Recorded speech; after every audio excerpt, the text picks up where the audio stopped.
Pemirsa, hari ini Selasa 3 Januari 2022 merupakan hari pertama masuk kerja setelah libur akhir tahun di tengah pandemi yang masih melanda negeri ini. Adakah yang masih membolos, tidak masuk kerja tanpa izin?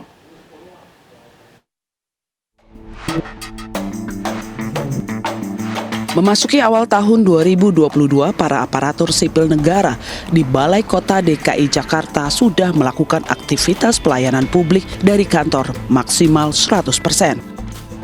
Selain itu, Pemprov DKI juga tidak melakukan sidak maupun apel pagi ini. Untuk jam masuk ASN pada hari Senin sampai Kamis dimulai pukul 8 pagi hingga pukul 4 sore, sedangkan di hari Jumat berakhir di pukul 5 sore. Sementara di Mandailing, Natal, Sumatera Utara, hari pertama masuk ratusan ASN tak mengikuti apel alias membolos dan sebagian lain datang terlambat. Pegawai ini terlambat di hari pertama kerja. Terlambat apel di halaman Pemkat Jombang, Jawa Timur. Namun Bupati memastikan seluruh pegawainya masuk dan hanya ada beberapa orang saja yang berhalangan dan mengajukan izin.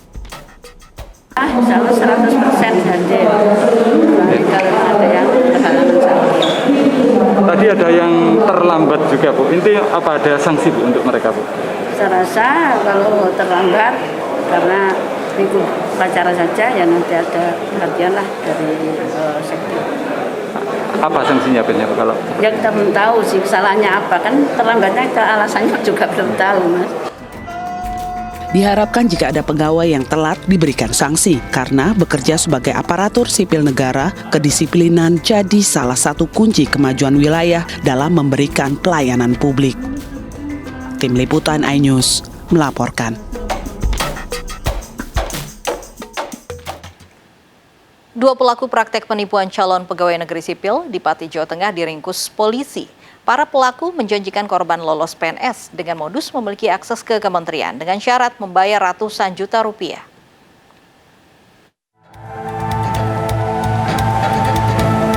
Para pelaku praktik penipuan calon pegawai negeri sipil ini hanya tertunduk saat diringkus Satreskrim Polres Pati, Jawa Tengah. Dua pelaku merupakan YN warga Subang dan W warga Bekasi, Jawa Barat. Sementara korban SS merupakan warga Pati, Jawa Tengah. Korban diiming-imingi menjadi PNS dengan menyetor 89 juta rupiah dari 175 juta yang diminta pelaku. Para pelaku mengaku utusan dari kementerian dan mencari mangsa warga yang tertarik jadi PNS.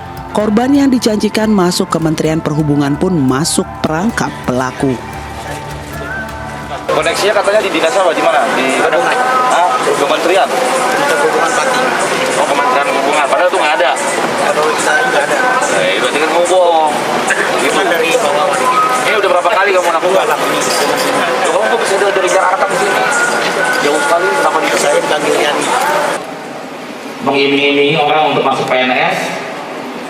Kemudian barang bukti yang berhasil disita ada lembar SK pengangkatan, kemudian 12 slip setoran uang tunai sejumlah 89.500.000 rupiah, kemudian 2 buah HP.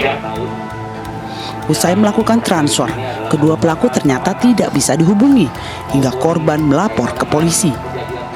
Dua pelaku terancam pasal 378 KUHP dengan hukuman maksimal 4 tahun penjara. Dari Pati, Jawa Tengah, Atta Soeharto, iNews melaporkan. Hari pertama kerja usai libur Nataru, aktivitas kedatangan penumpang di Bandara Soekarno-Hatta masih padat. Setidaknya 45.000 penumpang diprediksi tiba di tanah air melalui Bandara Suta. Hingga pagi tadi, aktivitas kedatangan penumpang di Bandara Soekarno-Hatta, Tangerang, Banten masih sangat tinggi. Padahal hari ini menjadi hari pertama kerja usai libur Natal dan Tahun Baru. Kedatangan domestik didominasi pengunjung dari daerah asal seperti Bali dan Yogyakarta. Otoritas bandara menyebut ada 321 kedatangan untuk Terminal 2 dan Terminal 3 hari ini di Bandara Soekarno-Hatta dengan jumlah penumpang yang tiba mencapai 45.000 penumpang.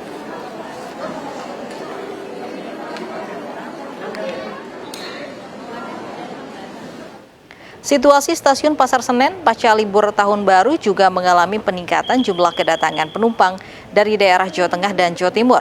PT KAI memperkirakan kenaikan penumpang kedatangan mencapai 3.000 orang pasca libur tahun baru. Penumpang memilih pulang pada hari ini karena berbagai aktivitas sudah dimulai seperti kantor dan sekolah. Selain itu, peraturan perjalanan kereta per tanggal 3 Januari 2022 meliputi yakni usia 12 tahun ke atas diwajibkan antigen dengan harga Rp35.000.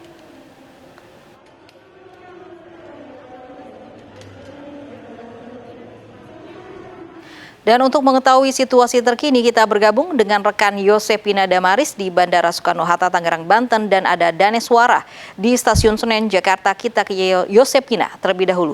Yosi, apakah terminal kedatangan Bandara Suta hari ini masih ramai? Iya, Lovi, aktivitas arus balik masih terjadi di Bandara Udara Internasional Soekarno-Hatta, Tangerang, Banten. Sekalipun hari ini merupakan hari pertama usai libur Natal dan Tahun Baru.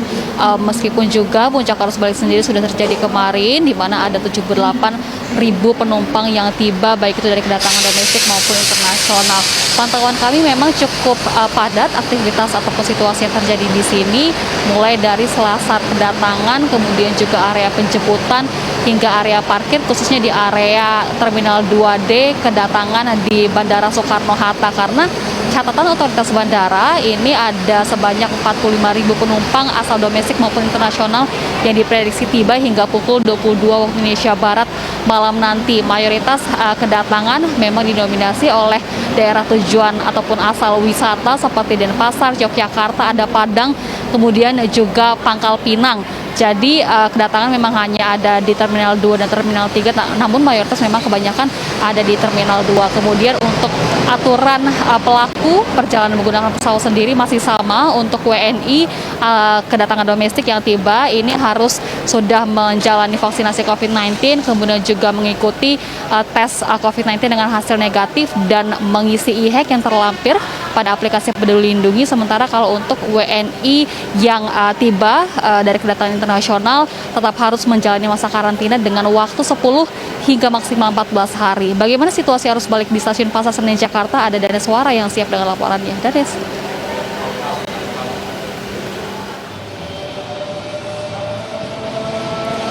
Ya baik Lovi serta pemirsa, saat ini saya sedang berada di Stasiun Pasar Senen, tepatnya di depan pintu kedatangan. Dan memang pada hari ini, tepatnya tanggal 3 Januari 2022, telah terjadi lonjakan penumpang sebanyak 8.000. Itu berbeda dengan hari sebelumnya, Lovi, bahwa memang hari sebelumnya itu hanya tercatat 5.000 penumpang kedatangan dari Jawa Tengah maupun dari Jawa Timur.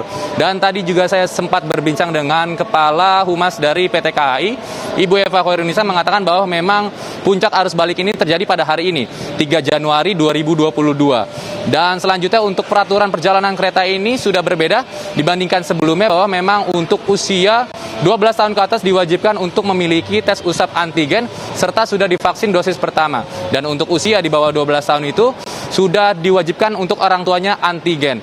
Dan tadi ya saya juga sempat mewawancarai salah satu penumpang mengapa memilih untuk pulang pada hari Senin 3 Januari 2022, dikarenakan sudah ada aktivitas seperti sekolah maupun bekerja. Dan ada kabar baik dari penumpang juga, bahwa memang penumpang mengatakan dengan adanya turun dari harga tes usap antigen di Stasiun Senen maupun Stasiun Gambir ini, yang sebelumnya dengan harga Rp45.000 kini menjadi Rp35.000. Dan itu sangat disambut baik oleh penumpang untuk hilir mudik ke keluar kota. Baik Lovi, kembali ke studio. Terima kasih Daneswara melaporkan langsung dari Stasiun Pasar Senen, Jakarta. Sebelumnya ada Yosepina Damaris dari Bandara Soekarno-Hatta, Tangerang, Banten.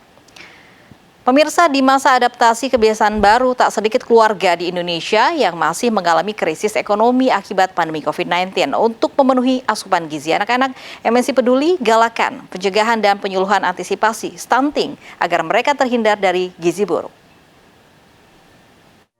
Rostika Sari menjadi salah satu ibu yang selalu rutin memeriksakan tumbuh kembang anaknya. Di masa pandemi COVID-19, perhatian Rostika terhadap asupan gizi anaknya tidak pernah luput. Rostika selalu berusaha memberikan yang terbaik bagi anaknya. Salah satunya dengan mendatangi pemeriksaan tumbuh kembang anak yang digelar oleh MNC Peduli bersama Posyandu Melati Bantar Gebang, Bekasi. Terima kasih buat MNC yang selama ini sudah memberikan bantuan kepada kami, sangat bermanfaat dan sangat berguna bagi kami.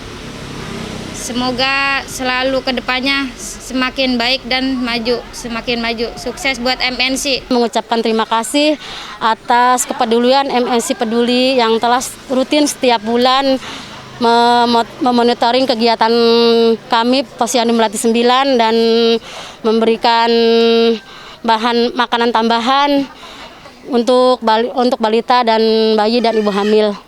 MNC Peduli secara rutin melakukan pemeriksaan, penyuluhan gizi kepada ibu hamil dan anak-anak, serta memberikan makanan tambahan untuk mencukupi kebutuhan gizi harian.